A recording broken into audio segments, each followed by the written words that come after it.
Bonjour Michel Sierra. Bonjour Gilles. On va parler avec toi de l'endométriose, une maladie qui touche une femme sur 10, une maladie très longtemps ignorée, difficile à vivre au quotidien. Déjà, quels sont les symptômes de cette maladie chronique ? Mais c'est rythmé par les rythmes menstruels habituels, donc.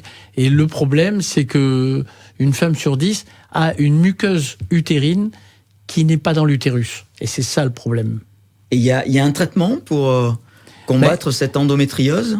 Il faut lutter pas à pas, je dirais, s'adapter, parce que selon les personnes, c'est des souffrances terribles qui n'empêchent carrément d'aller au lycée, par exemple, pour une jeune fille, ou au travail. Et parfois, il y a un absentéisme assez marqué chez certaines femmes à cause de ça. Et c'est vrai qu'il y avait eu une loi qui a failli passer et qui a été retoquée, et qui n'est pas passée d'ailleurs, sur l'arrêt prémenstruel pour ces femmes qui ont ces problèmes chaque mois, quoi. D'accord. Alors quand une femme a ces douleurs, qu'est-ce qu'elle peut faire ? On a divers traitements, mais d'abord la cause, il faut discerner. Est-ce que c'est une vraie endométriose ? Pour cela, 2 examens simples, c'est au minimum une échographie. Après, on demande une IRM parce que c'est plus précis.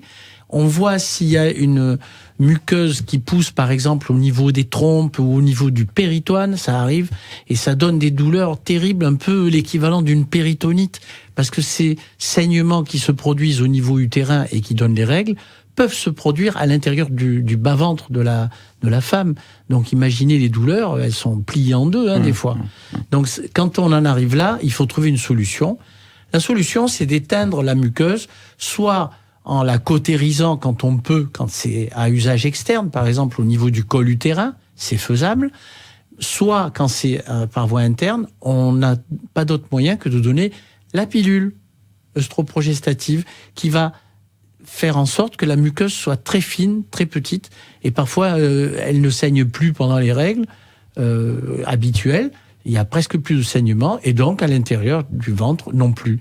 Résultat, elles peuvent s'en contenter. On s'aperçoit souvent que la personne a des problèmes d'endométriose, en particulier en cas d'infertilité. C'est-à-dire qu'elles ont des difficultés à avoir des enfants. Elles se disent, en plus j'ai mal, et en plus j'arrive pas à faire des petits. Mais oui, la muqueuse, elle est ailleurs. Donc au risque de faire une grossesse extra-utérine, ce qui arrive, c'est là le problème. On est obligé de faire des examens donc pour voir qu'est-ce qui se passe. Et la solution maintenant se dessine, puisqu'il y a une étude qui est en cours. Ça s'appelle un endotest, un Ziivig endotest. C'est un essai très intéressant, mais ça met en route je dirais des examens très poussés au niveau de l'ADN, et ça permet de savoir si la personne a vraiment une endométriose. Donc c'est très prometteur, et ce test n'est toujours pas remboursé. Il fait partie des projets de remboursement si il s'avère aussi efficace qu'on le prétend. Et ça va être bien.